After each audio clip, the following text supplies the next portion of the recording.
काबिल बनिए कि आपको रोकने के लिए कोशिश नहीं, साजिश करनी पड़े। और इतने संसाधनों के बावजूद अगर आप लोग नहीं पढ़ पा रहे हैं तो ये दुर्भाग्य है आप लोगों को, ये आप लोग का दुर्भाग्य। और हर इंसान प्रैक्टिस करता है। हमको कई लोग पूछते हैं कि सर आप कैसे पढ़ा लेते हैं और इतने सब्जेक्ट कैसे पढ़ा लेते हैं। व्यक्तिगत रूप से हमारा अनुभव जो था, इसमें पिताजी का एक काम बहुत अच्छा किया हमारे साथ, वो हमारी असफलताओं पर आज तक नहीं बोले। कितनी बार असफल हुए आज तक नहीं बोले। मम्मी को तो पता ही नहीं चलता था कि कौन चीज का फॉर्म भरा है। माँ बाप, मेरी मम्मी ज्यादा पढ़ी लिखी नहीं, उनको इतना नहीं पता कि क्या चीज होता है यहाँ पर। तो हम तो यही सोचते हैं कि अगर ज्यादा पढ़ी लिखी नहीं थी तो यहाँ पहुंचाई, अगर पढ़ी लिखी रहती तो कहाँ ठेल के पहुंचा देती। हाँ, तो माँ बाप पे कभी ये नहीं देखना चाहिए कि पढ़े लिखे हैं कि नहीं, ऐसा नहीं सोचना चाहिए कभी भी, क्योंकि आपके माँ बाप पढ़े लिखे रहेंगे भी तो आपके बदले ही जान देंगे। इस पर नहीं सोचना है। 9th में जब हम 8 क्लास पास किए थे ना, 8 क्लास, तो हमको सैनिक स्कूल में जाने का धुन सवार हो गया। तो किसी ने कहा कि सैनिक स्कूल में चल जाइए। सैनिक स्कूल मतलब आप लोग को आइडिया होगा सैनिक स्कूल का। सैनिक स्कूल में ये एक झारखंड के नेतरहाट में है, हम लोग के लिए उत्तराखंड का नैनीताल में है सैनिक स्कूल। तो हम नैनीताल वाला फॉर्म भरे थे। सचुरा फॉर्म जिस दिन भरना था ना, तो जाति प्रमाण पत्र बनाना पड़ता था। जिस दिन फॉर्म का लास्ट डेट था उस दिन सचुरा हमारे यहाँ के एसडीएम साहब जाति प्रमाण पत्र बना के दिए, फॉर्म में नहीं भर पाए। तो हम 9th में ना, बीएचयू की एक संस्था है सीएचएस, सेंट्रल हिंदू स्कूल, ये 12th तक क्लास लेती है, उसके बाद आपको प्रमोट कहाँ कर देती है, बीएचयू। मतलब बीएचयू में जाना, अगर सीएचएस में हो गया तो समझिए कि आईपीएल है, इसके बाद आप चले जाएंगे यहाँ पे। इसमें फॉर्म, इसका एग्जाम दिए, तो उस समय इंटरनेट था ही नहीं सचुरा। 1 महीना बाद भरे लेटर आ रहा है आपका सिलेक्शन। तो इंटरनेट आज ना है, आपका रिजल्ट देख लिया हुआ कि नहीं, पहले पोस्ट से आता था, ऐसे हम लोग को उतना आइडिया नहीं था। तो इससे फायदा क्या हुआ, ध्यान से समझिए। यहाँ हमको जब हम 8 में पढ़ते थे, 8 में तो यानी 9th के लिए इसमें गए, तो 9th का एक औसतन लड़का था, उससे थोड़ा सा लेवल बढ़ गया। हालांकि क्लास 8 तक हम 40 लड़कों के क्लास में 37वें पे आते थे, लेकिन इन दोनों के तैयारियों ने हमको थोड़ा सा बूस्टअप कर दिया। तो यानी जो 37 नंबर पे आते थे, अब कितने पे आ गए, 30।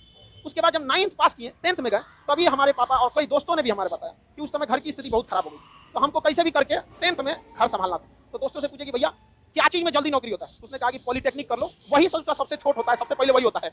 इंटर के मैट्रिक के बाद आपका आईटीआई या पॉलिटेक्निक, यही दो सबसे पहला टेक्निकल होता है। और हम लोग के समय इंजीनियरिंग मतलब बहुत तगड़ा होता था। इंजीनियर मतलब समझिए राजदूत।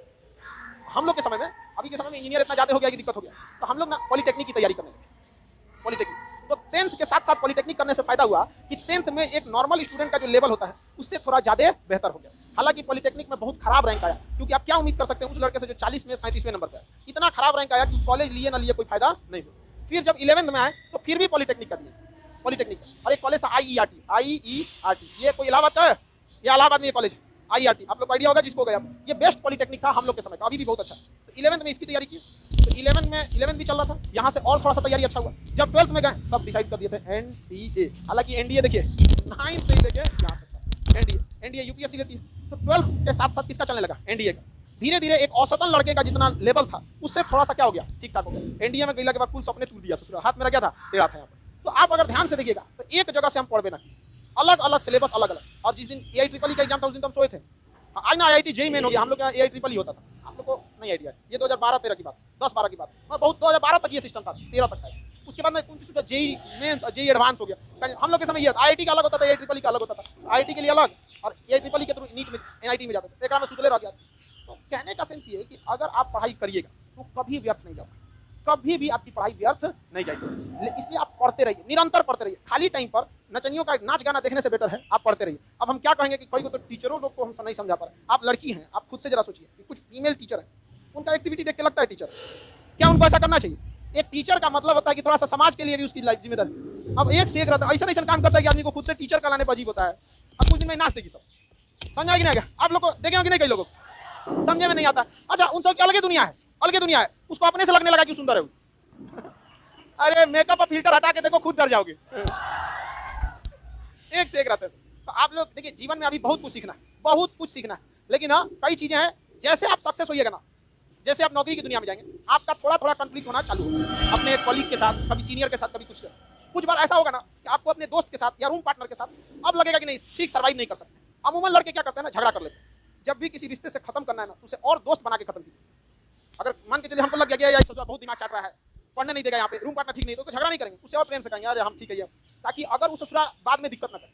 इसलिए हमेशा याद रखिएगा, दोस्त बने ना बने, दुश्मन नहीं बनना चाहिए, क्योंकि ससुरा कहीं ना कहीं आपको थोड़ा थोड़ा तो टॉर्चर करबे करेगा। इसलिए कभी भी दोस्त दुश्मन जो होते हैं सर, वो थोड़ा भाषा की वजह से ही बन जाते हैं, वरना हमारा दिल क्या है किसको पता? किसी को पता है हम अंदर से कौन चीज सोचते हैं? अलग बात है कि जैसा दिल रहता है स्वभाव भी धीरे धीरे इंसान का वैसा ही हो जाता है। समझ आ रहा है कि नहीं आ रहा? अरे हम किसी इंडिविजुअल टीचर का नाम लेके नहीं कर रहे हैं, हम तो हमारी कोशिश यही है कि समझाना। हमारे यहाँ पे भारत की संस्कृति रही है, शिक्षक को एक मर्यादा के ध्यान से देखा जाता है। समझ आएगी ना क्या? अब फीमेल टीचर लोग को भी ये उम्मीद करते हैं कि वो लोग भी क्या करेंगे, थोड़े मर्यादा में रहें, क्योंकि आप एक टीचर के साथ साथ आपके ऊपर एक जिम्मेदारी भी है संस्कार का। किसी को दिक्कत नहीं ना, सब लोगों को ढेर सारा आशीर्वाद, सब लोगों को एकदम ढेर सारा आशीर्वाद।